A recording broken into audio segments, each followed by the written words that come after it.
un manuscrit Cohen inédit. L'incroyable histoire que nous allons vous conter maintenant débute incidemment il y a quelques années. Dans la première semaine du mois de février de l'année 2019, lorsque Florence de Châtenay, libraire bien connue sur la place de Paris, installée dans le 5e arrondissement de la capitale, envoie par la poste à tous ses fidèles clients son nouveau catalogue de livres anciens spécialisé en hermétisme. Notre vieil ami Georges Kurtz, grand spécialiste de la théurgie Cohen, de sa théorie et de sa pratique, transcripteur du manuscrit Bello concernant les rituels Cohen de 1763 et de 1764 et du manuscrit d'Alger, déposé en son temps par Robert Amblin à la BNF, explorateur émérite et, entre autres, découvreur du véritable scripteur de ce même manuscrit d'exception, œuvre capitale dans le corpus des élus Cohen, reçoit alors dans les jours suivants à son domicile de Metz le dit catalogue de la renommée libraire parisienne. Au plan des synchronicités majeures et des phénomènes étranges qui alimentent sans cesse en événements impensables notre quotidien profane, apte à générer une pensée rationnelle, il nous faut signaler dans cette introduction que quelques années avant les faits rapportés ici, Georges Kurtz allait régulièrement à Paris pour prendre des cours de Tai Chi Chuan et passait voir régulièrement, au moins une fois par mois, Florence de Châtenay, chez elle, dans sa librairie. Le temps passant, les rendez-vous s'estompèrent peu à peu, puis disparurent définitivement. Bien plus tard, un beau jour de février 2019, Florence, sans doute en épluchant son fichier client, se rend compte qu'elle n'a plus de nouvelles de Georges et lui téléphone donc pour lui demander s'il est toujours intéressé par son catalogue. Répondant par l'affirmative, le catalogue fut envoyé aussitôt.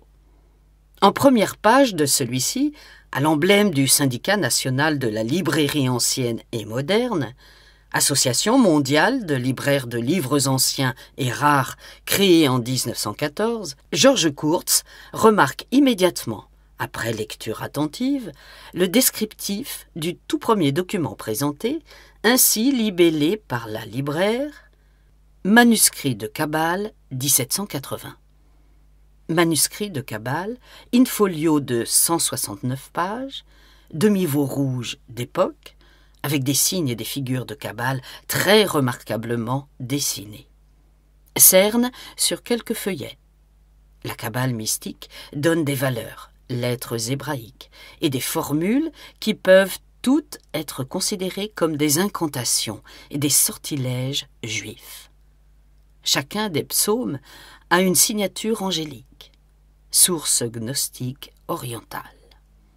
Ce manuscrit est composé de table de caractères hiéroglyphes, des anges et des planètes, table des nombres et des noms des patriarches, prophètes, pontifes et apôtres, table des opérations contenues dans le registre de 100 caractères et 100 hiéroglyphes pour chacune des lettres, tous les termes alchimiques et kabbalistiques.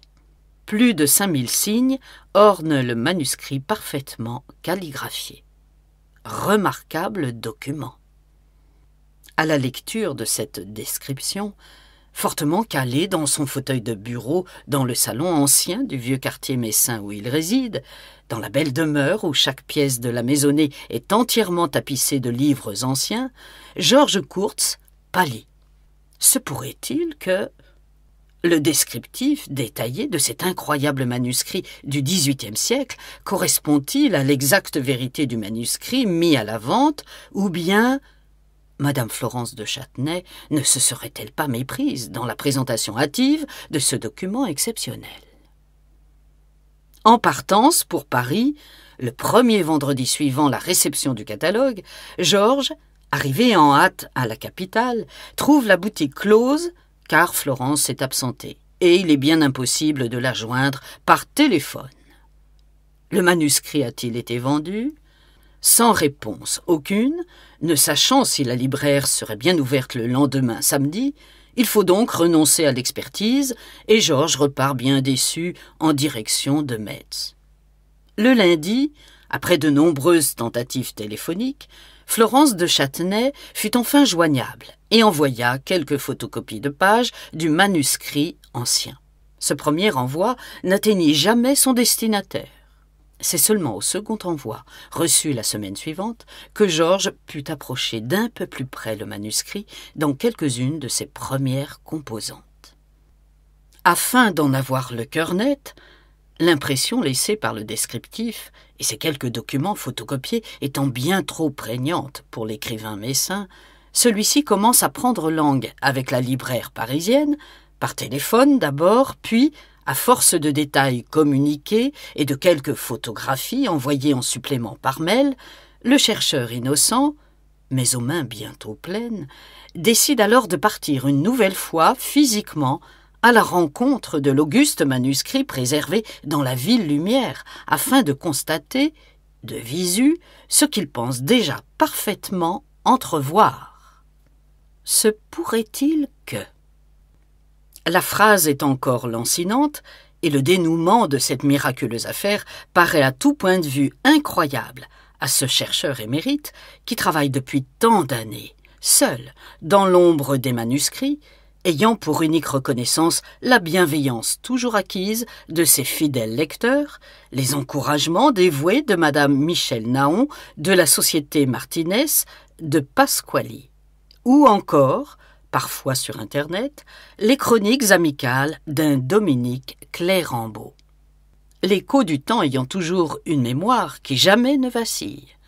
Et l'on sait, et Georges, et moi-même, compter tant les alliés que les traîtres à la cause. Le premier rendez-vous eut donc lieu au 76 de la rue Gay-Lussac à Paris. La vitrine de la librairie, bien connue de Georges Courts, est étonnante de livres rares et de curiosités introuvables, avec sa façade typique en boiserie peinte, vert émeraude, marquée en son fronton en lettres elzévir, « Livres anciens ». Sous des ciels gris et plombés, sous la pluie chevrotante du jour naissant, le commerce fait irrémédiablement penser aux illustres devantures des librairies de la Belle Époque. Celle de l'Art indépendant, où l'on trouvait le Lotus bleu d'Helena Blavatsky, ou de la librairie du Merveilleux, de l'énigmatique Dujol, ou encore de celle de l'illustrissime Chacornac, grand pourvoyeur en son temps de livres maudits, comme aurait dit Guaita.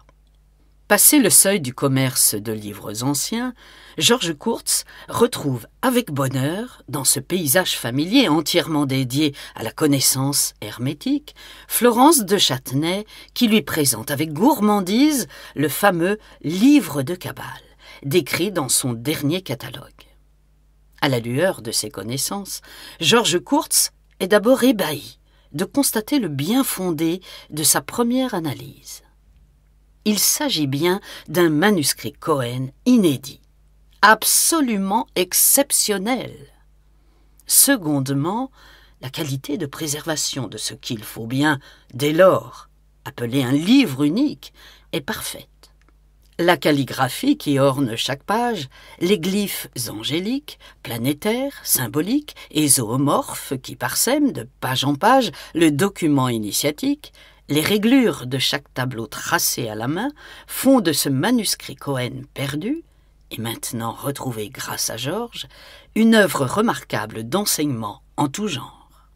Il vient surtout compléter, avec un très grand avantage de parfaite lisibilité, le manuscrit similaire, mais fort altéré, de l'ami intime de Louis-Claude de Saint-Martin, Léonard-Joseph Prunel de Lierre, 1741-1828, rare manuscrit Cohen, seul du genre jusqu'à ce jour, préservé à la bibliothèque municipale de Grenoble. Les conversations vont bon train entre la libraire et l'érudit chercheur. Le prix conséquent formulé par Florence de Châtenay à Georges Courts n'est pas le seul des sujets abordés ce jour-là. En effet, un rabbin de Paris, intéressé un temps par l'objet, est justement venu hier consulter le manuscrit présenté comme kabbalistique. Mais il est reparti comme il est venu, sans un mot. Autre chose, un collectionneur bibliophile parisien doit aussi revenir prochainement formuler une nouvelle proposition financière pour le document stupéfiant. Mais a-t-il percé à jour tout le mystère qui entoure le manuscrit Cohen, se demande Georges Kurtz. Autre question lancinante énoncée par Georges à la libraire amie. « Mais où donc avez-vous acheté un pareil manuscrit ?» La réponse donnée par Madame de Châtenay prêterait aujourd'hui à sourire si elle ne venait corroborer et confirmer définitivement une telle découverte. De Bordeaux, Georges. Il fut préservé avec une très grande méticulosité dans une famille de Bordeaux qui me l'a vendu. Ce jour-là, l'affaire fut conclue avec Florence de Châtenay. Bien sûr, le prix que dut acquitter Georges Kurtz pour posséder un tel chef-d'œuvre Cohen fut une somme plus que conséquente. Mais lorsque l'on travaille depuis près d'un demi-siècle sur la théurgie Cohen, un tel signe de force du destin ne peut absolument pas se refuser, n'est-ce pas? Le document acquis par Georges Kurtz, table des 2400 noms, dit dorénavant « manuscrit de Metz », comme l'on a dit pour le cahier vert, manuscrit d'Alger, est aujourd'hui préservé de toute altération dans un coffre de banque. Sa description est la suivante. Il s'agit d'un livre unique, parfaitement bien conservé des affres du temps, entièrement calligraphié à la main. Il est un grand in-folio au format de 39 par 26 cm. Le champ de l'ouvrage est de 4 cm. Les plats de reliure, au recto et au verso, sont en carton grenat, piquetés, recouverts sur le dos du livre d'un beau cuir bordeaux. Les morts sont eux aussi en parfait état de conservation. Le livre comporte 324 pages en tout, avec 159 pages écrites uniquement sur la partie droite du livre, la partie gauche restant toujours vierge, sauf pour les pages 19 et 20 du livre qui sont recto-verso, comme reproduit dans le présent ouvrage. Le papier utilisé, de couleur blanc naturel, est un papier verger ancien de fort grammage, 300 grammes environ. La calligraphie est réalisée avec une très grande application, en lettres dites coulées, en vogue à l'époque, d'une hauteur de 4 becs de plume. Le copiste est visiblement un calligraphe hors pair, capable de reproduire sans accroc d'une page à l'autre exactement les mêmes graphies sans aucun tremblement, ainsi que les glyphes et les petits dessins magiques issus de la tradition Cohen. L'écriture dite coulée, utilisée ici, se reconnaît aisément par rapport à une ronde, dont l'aspect dominant est la verticalité. Or, la calligraphie générale du document se présente comme une franche cursive.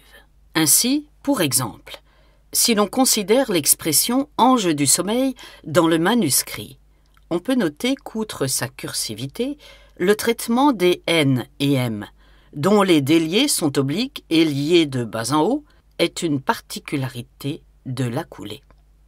De même, outre spécificité de cette écriture du XVIIIe siècle, on constate que certains mots étudiés sont parfois liés entre eux.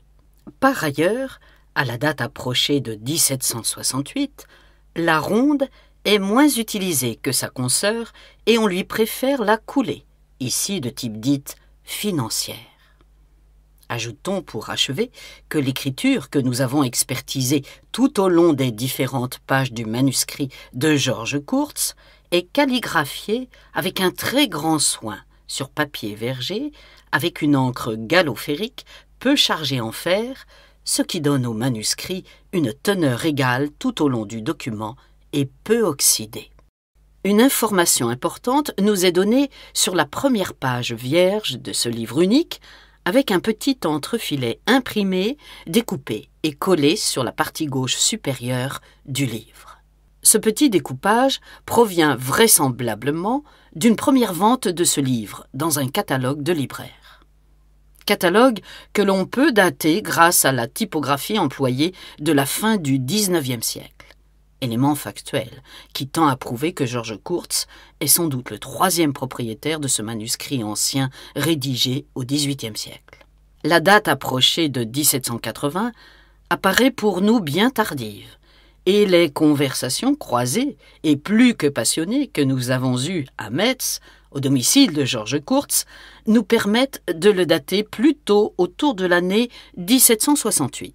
La qualité calligraphique exceptionnelle de cette table princeps, des 2400 noms, ne pouvant qu'être largement antérieure au manuscrit Prunelle, est donc avant 1770. Georges Kurtz sera amené prochainement, chez Arca, à une exégèse plus poussée qui permettra de mieux comprendre cette approche de datation. L'entrefilet imprimé sur papier journal, découpé et collé, donne l'information suivante. Manuscrit kabbalistique. Table des noms d'intelligence et de leur nombre, des caractères et des noms de patriarches, prophètes, pontifes et apôtres. XVIIIe siècle.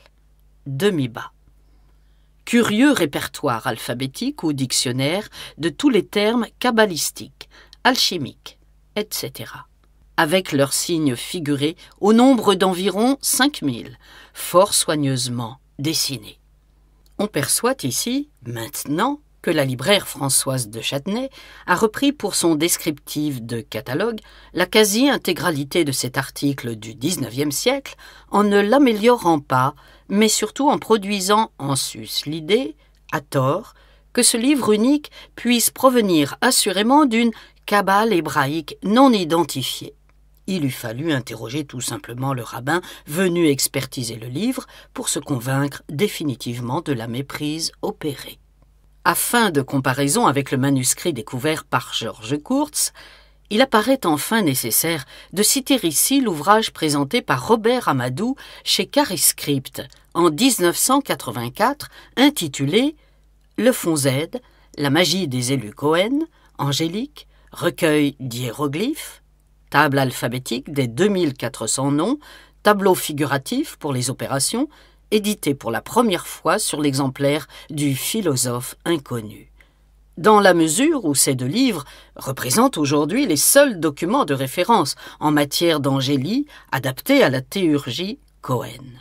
Sans entrer dans des détails qu'il est trop tôt de dévoiler, il est seulement justifié de dire pour l'heure que le manuscrit de Metz est présenté de façon très différente dans la formulation de ces tables que les informations remarquables données dans ce document exceptionnel, rappelons-le, antérieur en date à celui de Prunelle, sont de nature à périmer et réformer définitivement, à bien des égards, la publication d'Amadou, et cela pour plusieurs raisons.